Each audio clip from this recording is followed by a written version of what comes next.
Qu'est-ce qu'il ne faut surtout pas dire à ses prospects en tant que prestataire de service? C'est exactement ce qu'on va voir dans cette vidéo.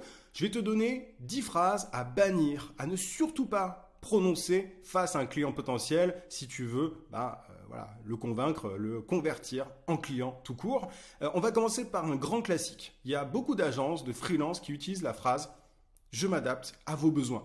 Je m'adapte à vos besoins, c'est vraiment à bannir parce que déjà ça ne démontre pas que tu maîtrises ton sujet, c'est-à-dire que je m'adapte à vos besoins, c'est un petit peu, je peux faire ce que vous voulez, dites-le moi et je me débrouille. En fait, ça fait pas expert si tu veux.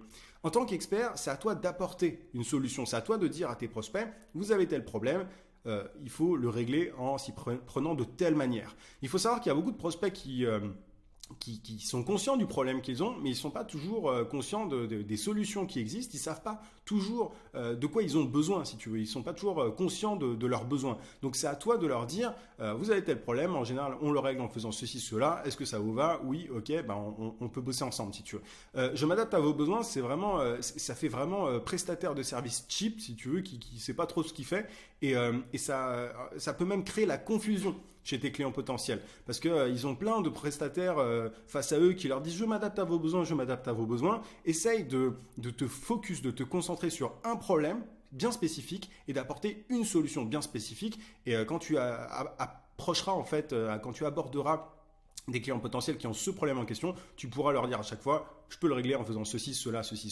est-ce que ça vous va? Et c'est réglé, tu vois. Mais vraiment, arrête de proposer plein de services différents et de dire aux gens,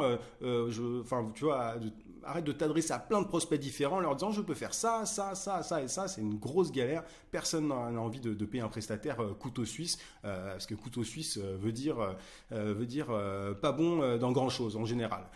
Deuxième phrase, est-ce que je vous dérange? Alors, est-ce que je vous dérange? Ça renvoie à l'image d'un entrepreneur qui sait pas trop ce qu'il fait, qui est vraiment pas en confiance. Il faut absolument que tu sois en confiance. Il faut que tu ne déranges pas.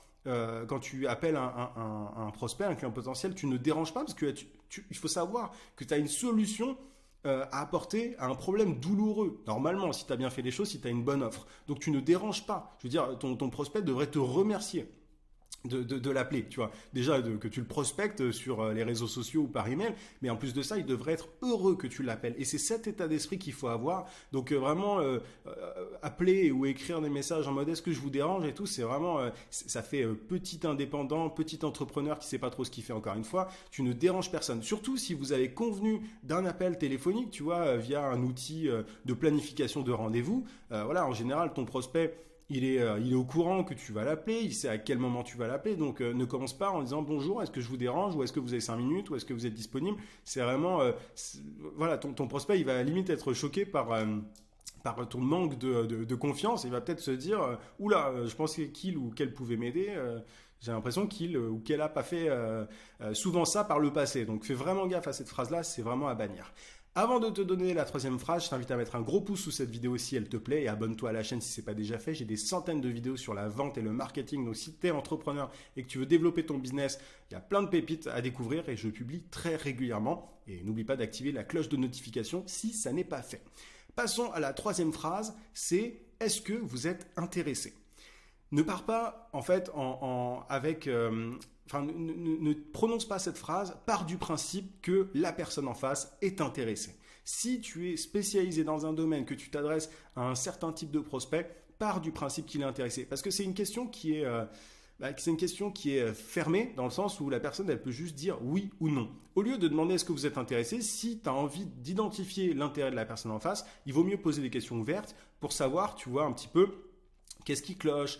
Est-ce que la solution que tu lui as décrite en fait peut lui convenir? En gros, est-ce que vous pensez est-ce que vous avez déjà essayé par exemple telle solution? Tu vois, si la personne te dit non, c'est intéressant, etc. Enfin déjà, tu vois qu'il y a un intérêt de la personne en face. Donc ne demande pas est-ce que vous êtes intéressé. Ça montre encore une fois quelqu'un de pas sûr de lui. Et en plus de ça, tu peux créer un petit peu le doute auprès de quelqu'un qui hésite. Tu vois, si tu as quelqu'un qui est à peu près intéressé, mais qui a un petit doute, si tu commences à lui demander est-ce que vous êtes intéressé, ça va renforcer son doute, si tu veux. Donc c'est vraiment pas un truc à faire si tu veux convaincre plus de prospects. Avant de te donner la prochaine phrase, je voudrais te prévenir, mon contenu sur YouTube est la partie visible de l'iceberg, c'est-à-dire que mon meilleur contenu est dans une formation continue par email. Tu as le lien d'inscription en description, tu peux aussi cliquer sur le i. Et en fait, en t'inscrivant, c'est simple, tu vas recevoir chaque matin à 9 heures un email dans lequel je partage avec toi un conseil, une astuce, une méthode pour trouver plus de clients et pour facturer tes services à prix d'or. C'est pour les coachs, consultants, formateurs, freelance, vraiment pour toutes les personnes qui vendent leurs services à des professionnels ou à des entreprises. Et vraiment, c'est pour les personnes sérieuses et motivées, ambitieuses, qui veulent créer et développer un business qui les rend libres. Donc ne t'inscris pas si c'est pas toi, mais en tout cas voilà, si tu veux mes pépites entre guillemets, dans le sens où c'est vraiment mon meilleur contenu. Sur YouTube, il y a du bon contenu, mais là tu verras, c'est encore plus approfondi. Et il y a plus de 10 000 personnes aujourd'hui qui sont inscrites. Tu as tout un tas de témoignages sur le lien en description. Et encore une fois, tu peux cliquer sur le i. Ceci étant dit, quelle est la prochaine phrase à ne surtout pas prononcer face à un prospect? Alors je ne me rappelle plus de la combienième phrase, c'est 1, 2, 3, 4. C'est la quatrième phrase, donc c'est « Est-ce que vous avez le budget ?» Est-ce que vous avez le budget? C'est pas à prononcer. Moi, ce que je préfère, ce que je recommande en général, c'est de proposer différents packages à tes prospects, à tes clients potentiels, pour qu'ils choisissent le package qui leur convient le plus. C'est-à-dire que tu peux proposer un pack pas très cher, un pack moyennement cher et un pack premium. Et en fait, à la fin de l'appel, tu proposes tes différents packs et comme ça, le prospect ne se demande pas est-ce que je vais bosser avec lui ou avec elle. Il va plutôt se demander quel pack je choisis. Donc c'est pas est-ce que je bosse avec lui ou avec elle, c'est plutôt quelle option est-ce que pour quelle option j'opte, et c'est vraiment et de cette manière-là tu vas avoir des taux de conversion beaucoup plus importants. Est-ce que vous avez le budget? Part du principe, en fait, c'est comme est-ce que vous êtes intéressé? Part du principe que la personne en face a le budget, propose-lui plusieurs options et ça se passera beaucoup mieux. Est-ce que vous avez le budget? C'est un peu est-ce que vous avez les moyens, etc. Si la personne hésite, elle peut se dire ouais non j'ai pas le budget. En fait tu lui donnes une excuse tout simplement en faisant ça. Donc pour ne pas convertir, pour ne pas passer à l'action. Donc ne prononce surtout pas cette phrase, c'est vraiment à bannir. Je vous envoie mon offre par email. Ça c'est une autre phrase à ne surtout pas utiliser. Il y a plein de prospects qui vont te dire envoyez-moi un devis par email, je reviendrai vers vous, etc. Ne donne jamais de devis par email. Annonce ton tarif de vive voix pour pouvoir contrer les objections s'il y en a, parce que quand la personne est face à ton devis devant son ordinateur, il n'y a personne qui peut contrer ces objections, les objections qu'elle a dans sa tête. Il y en a souvent. Et en plus de ça, ne donne pas le bâton pour te faire abattre. Ne dis pas voilà, je vous envoie mon offre par email, fais-la directement au téléphone, et si la personne est intéressée, demande-lui un accord de principe, et ensuite tu envoies ton devis, et ton devis c'est pas un moyen de convaincre. Le devis, contrairement à ce que pensent beaucoup d'entrepreneurs, c'est un moyen de finaliser un accord. Donc donne toute ton offre par email. Et si la personne n'est pas disponible là tout de suite et qu'elle doit partir, planifie un autre appel, ce sera bien plus efficace de t'y prendre comme ça. Autre phrase que je voulais te donner, je lis mes notes, c'est réfléchissez-y et revenez vers moi. Tu vois, quand tu as quelqu'un qui a des doutes, qui se pose des questions sur ton offre et tout, peut-être qu'elle se dit ouais je réfléchis machin et tout, et si tu lui dis allez-y réfléchissez et revenez vers moi, on en reparle sans fixer de date précise pour un rendez-vous. Là, honnêtement, tu as toutes les chances de ne jamais entendre parler à nouveau de cette personne. Elle va sans doute s'évaporer dans la nature. Le mieux, c'est de poser des questions sur les objections. Voilà, pourquoi est-ce que vous devez y réfléchir? À quoi est-ce que vous devez réfléchir? Quels sont les points bloquants pour vous? Comme ça, tu peux contrer les objections, tu peux argumenter, tu peux expliquer, essayer de voir un petit peu s'il y a une incompréhension de la part du prospect. Voilà, voir si tu n'as pas été très clair sur certains points. Mais surtout, ne fais pas partir, entre guillemets, ton prospect sans avoir clarifié ses doutes, ses objections, etc. C'est à ça que sert un appel téléphonique.